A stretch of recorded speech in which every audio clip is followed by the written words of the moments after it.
Hola amigos, sean todos bienvenidos. Hoy vamos a hablar sobre una alternativa de forraje o de pasto para pastoreo y también para corte que se puede utilizar en las ganaderías de trópico bajo. Uno de los pastos que hoy por hoy más se utilizan, que es la Tanzania, un pasto que va a poder permitir que aguante un poco, que tolere un poco la sequía y que sea funcional en esas tierras que a veces tienen unos veranos muy intensos y unos inviernos bastante fuertes. Por tanto, tener un pasto que dé rendimiento, que se pueda aprovechar y que pueda soportar este tipo de climatología es un pasto ideal para que utilicemos, sea como decíamos al principio, para pastorear o que lo utilicemos como pasto de corte. Una alternativa que pueden tener en las fincas que estén en estas zonas tropicales donde es difícil mantener los forrajes, donde necesitamos acompañamiento de la climatología o donde tenemos que hacer esfuerzos por conservar el agua para que en las épocas de verano podamos seguir regando y podamos seguir teniendo pastura. Los problemas principales en esa zona generalmente es que se tienen excesos de pasto en las épocas de invierno y ausencias o escasez de pastos en las épocas de verano. Sufren mucho los animales, es difícil manejar una ganadería de una forma eficiente si no podemos manejar con unas pasturas que nos ayuden y un manejo adecuado para lograr que nuestros animales siempre tengan el consumo que necesitan. Por tanto, la Tanzania que hoy vamos a presentar es una gran alternativa a tener en esas tierras de trópico bajo. Si les gusta nuestro canal, no olviden suscribirse y si les gusta nuestro video del día de hoy, regálenos al final del programa ese valioso like. Sean todos bienvenidos. Muchos han estado pensando en tener un negocio ganadero. A veces lo piensan tanto que como no tienen la experiencia, no tienen la información y la capacidad de crear este tipo de empresa, pues te quedan en el intento. Otros lo empiezan, no tienen suficientes herramientas y realmente no funcionan realmente bien los proyectos. Por tanto, necesitan una mano amiga, alguien que los ayude. Nosotros tenemos un servicio muy económico que ponemos a disposición de todos ustedes para que ustedes en la distancia puedan recibir la información, la asesoría, la ayuda para que ese proyecto funcione de una manera eficiente y rentable. Contáctanos. La Tanzania es un pasto que puede servir para aquellos que tienen fincas en zonas tropicales, para que puedan tener un pasto que sea resistente, un pasto que sea bueno, que genere gran cantidad de biomasa y que pueda ser manejable y palatable para los animales. Este tipo de pasto sirve para que los animales lo puedan pastorear, pero también podemos utilizarlo para pastos de corte, para poder hacer silos, para poder hacer heno. Todo esto nos funcionaría este tipo de pasto que es muy rendidor, que es un pasto que se desarrolla bien, que es muy tolerante y aguanta la sequía y aguanta el pisoteo de los animales. Por tanto, una gran alternativa a tener en estas zonas tropicales. La Tanzania, como decíamos, es un pasto que aguanta bien el pisoteo, que aguanta altas cargas, que nos permite que podamos producir de 25 a 30 toneladas de materia seca en una hectárea de pasto sembrado, que nos sirve para producir carne, que nos sirve para producir leche, que sirve para un propósito de orientación de doble propósito, leche y carne, y que podemos utilizar, como decíamos, para hacer reservas del alimento. El pasto perfectamente se puede utilizar para hacer las pacas de heno y también podemos hacerlo para hacer ensilajes.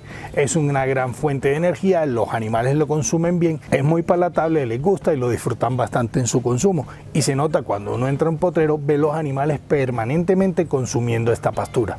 Encontramos que muchos pastos que tenemos a veces en trópico bajo son susceptibles a las plagas.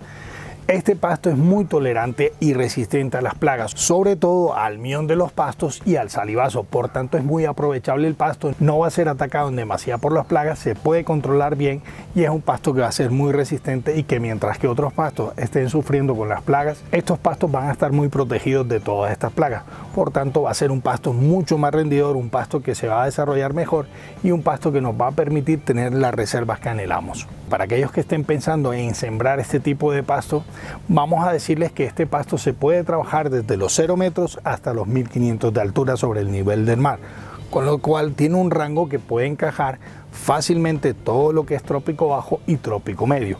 Es un pasto que para sembrarlo se puede hacer al voleo o lo podemos hacer con surcos a distancia entre uno u otro que no sean más de 50 centímetros. Es muy importante que pensemos cuando vamos a sembrar la Tanzania que esa semilla no debe penetrar más de 2-3 centímetros de la tierra hacia adentro, porque si no la semilla se pudriría, se moriría. Por tanto, 2 a 3 centímetros es suficiente para que esa semilla se siembre, germine y se desarrolle bien la planta. Además de ser un pasto muy palatable, como habíamos dicho anteriormente, es un pasto que tiene un contenido proteico que está entre el 10 y el 16%. Es un buen contenido proteico, es un buen forraje, es un pasto que, como decíamos, es palatable y que realmente le va a aprovechar para producir leche, para producir carne o para producir ambos propósitos. Es un pasto ideal porque va a ser un pasto rústico, un pasto tolerante a la sequía, al pisoteo, y va a ser un pasto que realmente va a funcionar bien. Además, es un pasto que el animal lo consume y va a ser muy digestible, por tanto el animal puede tener un mayor consumo de esta pastura. Y si el animal consume más alimento, consume más forraje, lógicamente va a tener mejores ganancias de peso o va a ser mucho más productivo a la hora de producir un litro de leche. Un pasto que realmente les gusta, que lo disfrutan y que es productivo. Lo importante de este pasto es que si le damos un manejo agronómico mucho mejor, un manejo especializado, podemos aumentar ese contenido proteico que tiene el pasto y va a ser mucho más nutritivo. Vamos a tener un pasto mucho más eficiente para que sea mucho más productivo el animal que lo consume. Es un pasto que se utiliza mucho en sistemas silvopastoriles. Sus hojas son anchas, firmes, lo que permite tolerar mucho mejor la sombra. Puede tener la parcela un 50% de sombra y aún así el pasto ser productivo y tener bastante cantidad por metro cuadrado producido, y un pasto de calidad. Para su siembra lo mejor es utilizarlo en tierras que tengan pHs entre el 5.5 al 6.5 y que tengan además un buen nivel de fósforo y potasio. Pero este pasto lo que sí tenemos que tener en cuenta es que es exigente de fertilización para lograr un buen crecimiento. Tienes pocos espacios, necesitas tener más cantidad de alimento, necesitas tener mayor carga de animales, por tanto necesitas tener más comida. Una gran alternativa es utilizar los pastos de corte, que te sirven para multiplicar mucho más la comida en un espacio más pequeño. Si quieres semilla de pasto de corte adaptada, de buena calidad y que realmente te funcione, contacta con nosotros, que tenemos diferentes tipos de semillas para diferentes tipos de pisos térmicos que pueden servir para que establezcas en tu finca tu banco de semillas y lo repliques para todo el pasto que quieras sembrar. Contáctanos. No es conveniente que lo sembremos en suelos que sean ácidos y de baja fertilidad. Por tanto, si tu suelo tiene mucha acidez, pues encálalo antes de sembrarlo para que así logres mejores resultados. Y un detalle que necesitamos conocer bien y que necesitamos realmente ser conscientes es que este tipo de pastos nos permite unas cargas elevadas. Podemos tener hasta 5 animales por una hectárea sembrada de este pasto. Por tanto, es un pasto que da bastante volumen, que da bastante resultado y que los animales lo disfrutan mucho al ser muy palatable, como decíamos antes. Si quieres sembrar en una zona tropical un pasto que te vaya a dar buen resultado, esta es una de las alternativas que puedes tener en tu finca para que logres mayores cargas y animales mejor alimentados y mucho más productivos. Si les ha gustado nuestro programa del día de hoy, no olviden suscribirse. Si les gusta nuestro video, no olviden regalarnos ese like. Nos vemos en una pronta y próxima oportunidad. Hasta siempre, muchas gracias.